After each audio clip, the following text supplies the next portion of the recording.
Saudaraku, ini adalah perintah bagi tubuh Kristus. Panggilan kita sebagai orang percaya adalah panggilan untuk menyangkal diri sendiri. Ya, jadi ada pilihan ya, setiap kali kita bangun tidur itu ada pilihan, apakah aku mau senangkan diri sendiri, memanjakan diri sendiri, ataukah aku ini mau menyangkal diri. Aku ini mau pikul salib atau buang salib, gitu ya. Jadi memang inilah perjalanan hidup kita sebagai murid-murid Kristus, saudaraku. Shalom Bapak Ibu saudari terkasih, sidang jemaat yang diberkati Tuhan. Jumpa lagi di dalam Suara Gembala. Saudaraku, kali ini kita akan merenungkan firman Tuhan yang tertulis di dalam Roma 15. Ini adalah nasihat dari Rasul Paulus, ayat yang pertama dan kedua. Dua ayat akan kita baca, saudaraku. Judul perikopnya, orang yang lemah dan orang yang kuat. Nah, ini menggambarkan bahwa di dalam tubuh Kristus selalu ada kelompok orang yang disebut kuat, dan ada orang-orang yang lemah, kelompok yang lemah, saudaraku. Saya bacakan, kita yang kuat wajib menanggung kelemahan orang yang tidak kuat. Dan jangan kita mencari kesenangan kita sendiri. Setiap orang di antara kita harus mencari kesenangan sesama kita demi kebaikannya untuk membangunnya. Saudaraku, kalau kita baca akan dua ayat ini, saya renungkan, maka muncul akan dua pengertian, saudaraku. Tadi sudah saya katakan bahwa di dalam tubuh Kristus itu ada dua kelompok, selalu ada, yaitu kelompok yang kuat dan kelompok yang lemah. Nah, anjuran atau nasihat dari Rasul Paulus ini, supaya mereka yang kuat itu punya kewajiban, yaitu menanggung mereka yang lemah. Dan tentunya syaratnya supaya mereka mau menanggung yang lemah, yang kuat nanggung yang lemah itu, yaitu jangan mencari kesenangan sendiri. Kalau cari kesenangan sendiri ya dia tidak peduli, saudaraku, buat apa repot-repot ngurusi yang lemah, begitu ya. Nah, ini pengertian yang pertama. Kuat secara apa saja, saudaraku ya. Mereka yang kuat secara rohani, mereka yang lebih rohani, mereka yang lebih dewasa, mereka yang punya pengetahuan firman lebih, mereka harus melayani dan menanggung kelemahan dari saudara-saudari yang tidak seperti dia. Ya, kemampuannya, kekuatannya tidak seperti dia. Tetapi juga hal-hal praktis, saudaraku. Kuat secara fisik barangkali, menanggung mereka yang lemah secara fisik. Kuat secara ekonomi, secara finansial. Mereka harus memperdulikan mereka yang lemah secara finansial. Nah, ini semua merupakan nasihat dari Rasul Paulus kepada tubuh Kristus. Nah, kalau tubuh Kristus melakukan hal ini, maka keindahan dari gereja Tuhan itu akan betul-betul nampak, saudaraku. Ya, nah, caranya bagaimana? Yaitu setiap orang di antara kita harus mencari kesenangan sesama kita demi kebaikannya untuk membangunnya. Jadi, ya intinya jangan mikiri diri sendiri, jangan egois, jangan cari senengnya sendiri gitu, saudara. Mulai memperdulikan akan kondisi dari orang lain yang lemah atau katakan lebih lemah dari diri kita. Yang lebih dewasa, yang lebih kuat, yang lebih mapan, mereka menopang atau memperhatikan bahkan menanggung akan kelemahan dari saudara-saudarinya. Termasuk dalam pengetahuan, saudaraku ya, dalam pengetahuan rohani.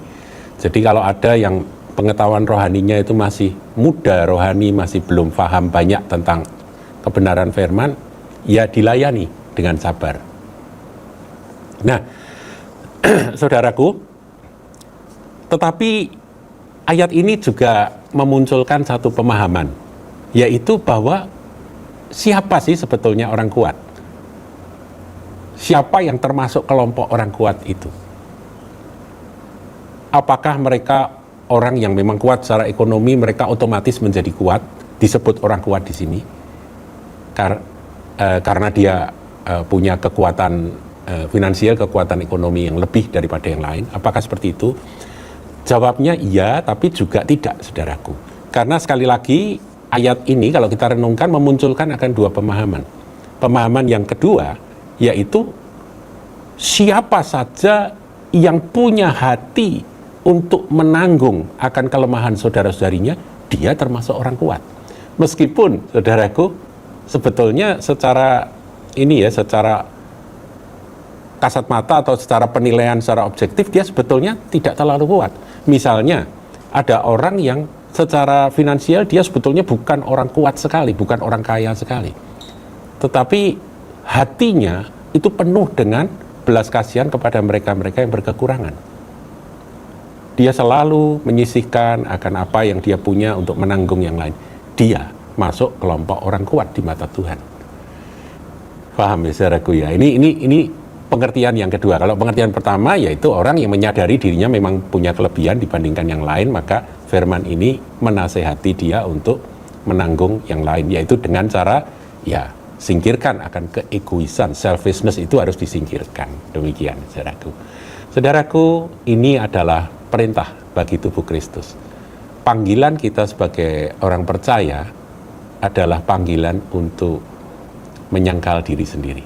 Ya, jadi ada pilihan ya, setiap kali kita bangun tidur itu ada pilihan, apakah aku mau senangkan diri sendiri, memanjakan diri sendiri, ataukah aku ini mau menyangkal diri.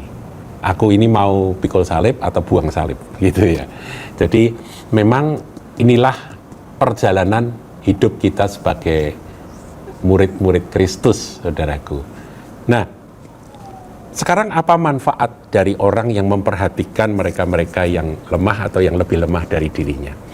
Saya temukan di dalam Mazmur 41, saudaraku. Ayat yang pertama sampai ayat yang keempat, saudaraku. Saya bacakan ya, ini manfaat atau berkat bagi orang yang memperhatikan orang lemah. Saya bacakan untuk pemimpin biduan Mazmur Daud, Mazmur 41. Berbahagialah orang yang memperhatikan orang lemah. Ya, lemah dalam segala aspek tadi ya. Tuhan akan meluputkan dia pada waktu celaka. Jadi saudaraku, ketika Anda punya hati untuk memperhatikan orang-orang yang lemah, lebih lemah dari diri Anda, dan Anda menolong mereka, atau tadi di dalam Roma 15 dikatakan wajib menanggung kelemahan dari saudara-saudarinya itu, Tuhan berjanji akan meluputkan dia pada waktu celaka. Jadi pada waktu celaka dia itu diistimewakan oleh Tuhan pada hari celaka, yaitu orang-orang yang peduli pada orang-orang lemah. Jadi ada berkat yang luar biasa ketika kita menjadi seperti Tuhan Yesus yang punya karakter peduli pada mereka-mereka yang lemah. Kemudian ayat 3, Tuhan akan melindungi dia dan memelihara nyawanya. Saudaraku, dipelihara dan dilindungi, sehingga ia disebut berbahagia di bumi. Oh, dahsyat saudaraku. Kebahagiaan rupa-rupanya akan terbit ketika kita mulai praktek akan firman itu, yaitu peduli pada orang-orang yang lemah, menolong, membantu mereka-mereka yang lebih lemah dari diri kita. Itu akan disebut berbahagia di bumi. Dan engkau, yaitu Tuhan, takkan membiarkan dia dipermainkan musuhnya. Jadi musuh itu tidak akan dapat menang. Artinya dia punya kekuatan dari perlindungan Tuhan, penyertaan Tuhan yang luar biasa, sehingga lawan si iblis itu nggak bisa mempermainkan dia. Orang-orang yang memperhatikan orang lemah. Jadi berkatnya luar biasa, saudara. Dan ada satu lagi berkat yang saya ingin sampaikan di ayat 4. Ya, ini menutup akan renungan kita, saudara. Tuhan membantu dia di ranjangnya waktu sakit. Jadi ketika orang yang punya hati seperti itu, yaitu mempedulikan orang-orang yang lemah, ketika dia sakit, ketika dia berbaring sakit, Tuhan membantu dia. Jadi Tuhan itu mendampingi akan orang-orang yang seperti itu, yang punya hati peduli pada orang-orang lemah itu. Ketika dia di ranjangnya pada waktu sakit, Tuhan menolong dia di tempat tidurnya. Kau pulihkan sama sekali dari sakitnya. Jadi janji pemulihan dan kesembuhan itu nyata. Dahsyat saudaraku. Jadi bukan berarti bahwa kalau kita menyangkal diri, kita tidak mencari kesenangan diri sendiri, tapi membangun orang lain yang lemah dengan berbagai macam cara. Kita mendoakan, kita menasehati, kita menolong, kita membantu, kita mencarikan jalan keluar bagi mereka-mereka yang sedang dalam persoalan, dalam kelemahan mereka, maka Tuhanlah yang peduli pada kita. Ketika sakit, Dia akan membangkitkan kita, menyembuhkan kita. Tuhan Yesus memberkati.